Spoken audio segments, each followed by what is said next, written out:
जो चीज़ ना हमने देखी और ना ही हम उसे डिटेक्ट कर सके आज तक, वो अब साइंसदानों ने इस दुनिया पर बना ली है। मैं बात कर रहा हूँ एक खलाई सुरंग की, जिसे वर्म होल कहा जाता है। और अब वर्म होल के ज़रिए हमने डाटा एक जगह से दूसरी जगह ट्रांसफ़र भी कर दिया है।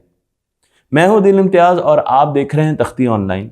सबसे पहले आपको पता होना चाहिए कि वर्म होल है क्या। इसके लिए हम माजी में जाएंगे तकरीबन 100 साल पहले, जब आइंस्टाइन अपनी थ्योरी ऑफ जनरल रिलेटिविटी पर काम कर रहे हैं।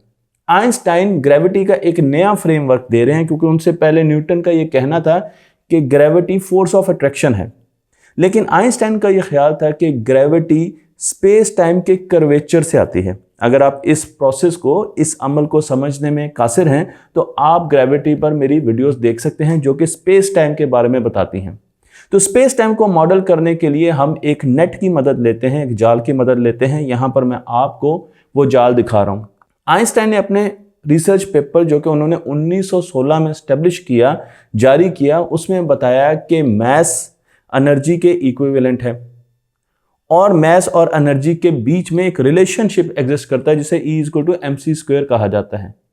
जब भी मैस या एनर्जी स्पेस टाइम में आएगी तो स्पेस टाइम कर्व करेगा, कर्वेचर आ जाएगा। और यही कर्वेचर मैं आपको यहाँ पर दिखा रहा हूँ। और इस कर्वेचर को जब चीज़ें फॉलो करती हैं तो हमें ऐसे लगता है कि वो ज़मीन की तरफ, सूरज की तरफ खिंचती जा रही हैं। लेकिन आइंस्टाइन ग्रेविटी पर काम करते करते क्वांटम मैकेनिक्स में भी बहुत ज़्यादा इंटरेस्टेड थे। उन्होंने अपनी जनरल थ्योरी ऑफ रिलेटिविटी की फील्ड इक्वेशंस के सॉल्यूशंस भी निकालना शुरू कर दिए। 1935 में आइंस्टाइन ने एक पेपर पब्लिश किया जो कि बहुत शोर आफाक पेपर है, जिसे ER पेपर कहा जाता है। आइंस्टाइन और रोजनबर्ग एक दूसरे साइंसदान थे, और इसमें इन्होंने पहली मर्तबा वर्म होल के बारे में बताया। इन्होंने बताया कि खला में दो ब्लैक होल्स आपस में एक ब्रिज के ज़रिए जुड़ सकते हैं। वैसे तो आइंस्टाइन ने यह भी बताया कि ब्लैक होल के मुतजाद एक और सेलेस्टियल बॉडी भी एग्जिस्ट करती है, जिसे वाइट होल कहा जाता है, जो कि आज तक हम डिटेक्ट नहीं कर पाए। लेकिन अभी फ़िलहाल हम आसानी के लिए दो ब्लैक होल्स की बात करें, जिसके बीच में एक सुरंग है और आप एक ब्लैक होल से दूसरे ब्लैक होल के बीच में ट्रैवल कर सकते हैं। लेकिन आइंस्टाइन का मैथमेटिक्स ये कहता था कि ये जो सुरंग है ये बहुत जल्दी गायब हो जाती है। तो वर्म होल एक ऐसा शॉर्टकट है जो कि हमें दूर तक पहुंचा सकता है। आइंस्टाइन का ये ख्याल था कि वर्म होल हमें बिलियंस ऑफ ईयर्स, आइंस्टाइन का नहीं बल्कि अब बाकी साइंसदानों का भी ये ख्याल है कि वर्म होल हमें बिलियंस ऑफ ईयर्स का सफ़र चुटकियों में करवा सकता है। और ऐसी चीज़ें हमने अपनी मूवीज़ में भी देखी हैं।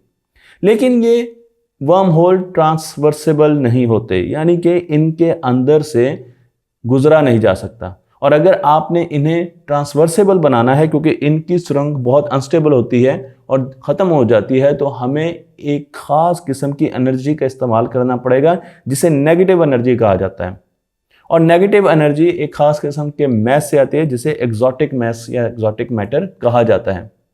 लेकिन उसके साथ साथ, क्योंकि आइंस्टाइन क्वांटम मैकेनिक्स में भी काफ़ी इंटरेस्ट रखते थे, वो उसे पसंद तो नहीं करते थे लेकिन उसमें इंटरेस्ट बहुत रखते थे, तो वो साथ साथ क्वांटम मैकेनिक्स पर भी रिसर्च कर रहे थे। और 1935 यानी उसी साल उन्होंने एक और पेपर भी दिया दुनिया को, जिसे EPR पेपर कहा जाता है, क्योंकि इसमें आइंस्टाइन थे, फिर पोडोल्स्की थे और फिर उसके साथ रोजन थे। 3 साइंसदान थे। और इस पेपर में एक ख़ास किस्म के इफेक्ट को डिस्कस किया गया, जिसे क्वांटम इंटेंगलमेंट कहते हैं। क्वांटम मैकेनिक्स के इफेक्ट को साइंसदान, स्पेशली आइंस्टाइन, उस वक्त इस इफेक्ट को बहुत ज़्यादा शक की नज़र से देखते थे और वो कहते थे कि एक स्पूकी एक्शन है एट अ डिस्टेंस। एंटेंगलमेंट हमें ये बताती है कि अगर आप दो पार्टिकल्स को छोटे लेवल पर, सब एटॉमिक लेवल पर करीब लें और उन्हें एंटेंगल कर दें और उसके बाद उनको बहुत दूर ले जाएं, यानी एक को गैलेक्सी की इस एज पर रख दें और दूसरे को कहकशां की इस एज पर रख दें, और आप इस पार्टिकल को मेजर करें, तो आपको फौरन पता चल जाएगा कि इस पार्टिकल की स्टेट क्या है, फौरन पता लग जाएगा। अब एक तरफ तो इंटेंगलमेंट थी, जो कि EPR पेपर अगेन आइंस्टाइन ने दिया, और दूसरी तरफ ER पेपर था, जो कि हमें वर्म होल्स के बारे में बता रहा था। लेकिन इन दोनों का आपस में कनेक्शन क्या था, आइंस्टाइन ये साबित करने में, ये कनेक्शन बनाने में फेल हो गए, कामयाब नहीं हो सके। लेकिन उसके बाद फास्ट फॉरवर्ड करते हैं और हम 2013 में आते हैं, जबकि 2 और साइंसदान आए और उन्होंने हमें बताया कि ER बराबर है EPR के, यानी वर्म होल्स और एंटेंगलमेंट, क्वांटम एंटेंगलमेंट एक ही चीज को प्रेजेंट करते हैं और इनमें आपस में रिलेशनशिप है और वो रिलेशनशिप एक डुअलिटी का है। इस डुअलिटी को होलोग्राफिक डुअलिटी कहते हैं। तो इसका मतलब ये है कि दो और एक टनल के साथ, और उनमें से आप डाटा एक तरफ से भेजेंगे तो वो बहुत जल्दी दूसरी तरफ पहुंच जाएगा।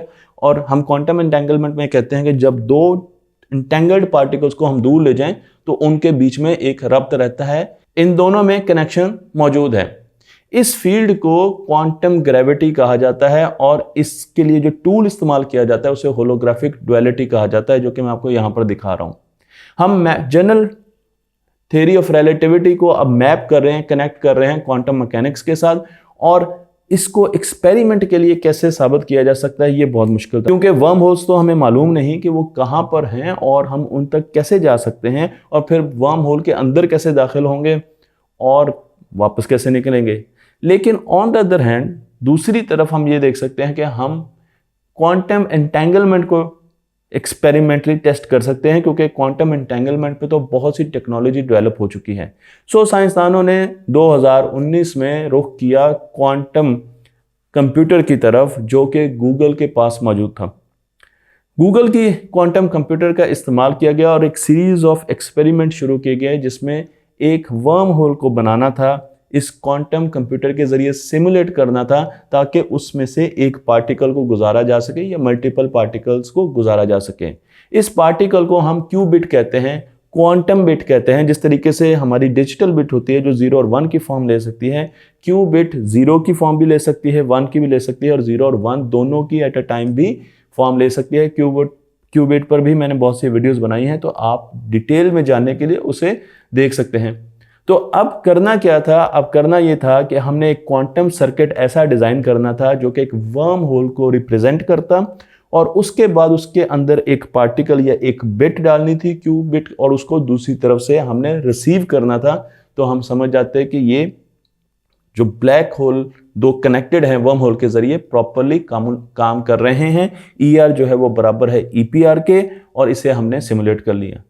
तो चलते हैं गूगल लैब की तरफ, जहां पर ये एक्सपेरिमेंट किया जा रहा है, और इस एक्सपेरिमेंट के लिए हमने होलोग्राफिक डुअलिटी का इस्तेमाल किया। तो हमने क्वांटम क्यूबिट्स के सर्किट को आपस में एंटेंगल किया।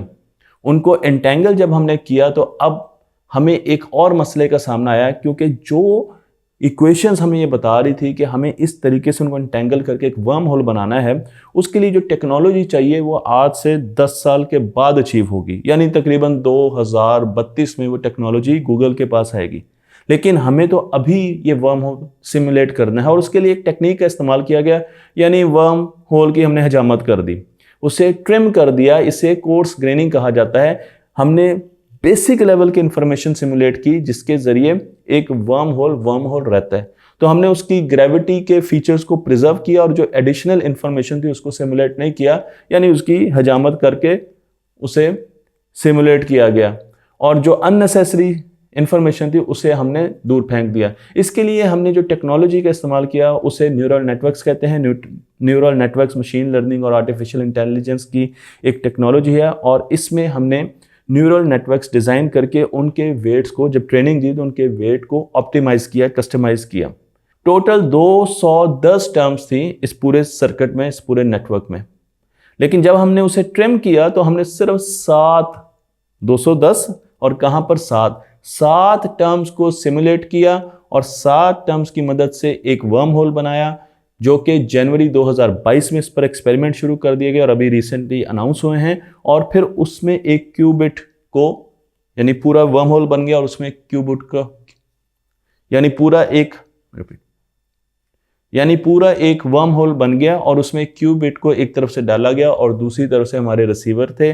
नेगेटिव एनर्जी के जरिए उस वर्म होल की जो नेक है, जो सुरंग है, उसको खोले रखा गया, और दूसरी तरफ हमें वो क्यूबिट रिसीव हुई। और जब उसे ग्राफ पे देखा गया तो हमें एक डॉट नजर आया, एक चमकता हुआ डॉट नजर आया, जिसका मतलब यह है कि ये वर्म होल काम कर रहा है और इसने ट्रांसमिशन कर दी है। वर्म होल को जमीन पर बनाना एक बहुत ही बड़ा मार्का है। इतना बड़ा मार्का है कि लोग इसे सन में, जब हमने मुख्तलिफ पार्टिकल्स हिग्स बोसॉन को डिस्कवर किया था, तो उस वक्त का जो मार्का कहा जाता था कि जो बहुत बड़ा काम था, उसके बराबर इसको रखा जा रहा है। ये काम 2013 में हुआ था, लेकिन आज अब 2022 में हमने पहली मर्तबा ज़मीन पर वर्म होल सिमुलेट कर दिया है। गोया कि अभी हमने सिर्फ 60 टर्म्स का वर्म होल सिमुलेट किया है, लेकिन जैसे जैसे टेक्नोलॉजी बढ़ेगी तो हम और ज़्यादा बेहतर तरीके से वर्म होल्स को सिमुलेट करना शुरू कर देंगे, उनसे डेटा की ट्रांसमिशन को देखेंगे और उनकी प्रॉपर्टीज़ और उनकी करैक्टरिस्टिक्स को भी जानने की कोशिश करेंगे। गूगल की चिप में 2 क्यूबिट्स के दरमियान जो सेपरेशन थी उसने वर्म होल का काम किया, लेकिन अब ऐसी चिप्स भी बनाई जाएंगी जो स्पेसिफिकली बड़े वर्म होल्स को सिमुलेट कर सकें। और अगर हम बड़े वर्म होल्स को सिमुलेट कर सकते हैं तो उसका मतलब यह है कि हमें एक नई किस्म की फिजिक्स के पास जाना होगा, हमें नई चीज़ों को डिस्कवर करना होगा और खुदा जाने के 20 सालों के बाद हम किस किस्म की टेक्नोलॉजी इससे डेवलप कर सकें। मुझे उम्मीद है कि ये वीडियो आपको पसंद आई होगी। तख्ते ऑनलाइन को लाइक कीजिए, शेयर कीजिए और इस जदीद इल्म को दूसरों तक पहुँचाइए।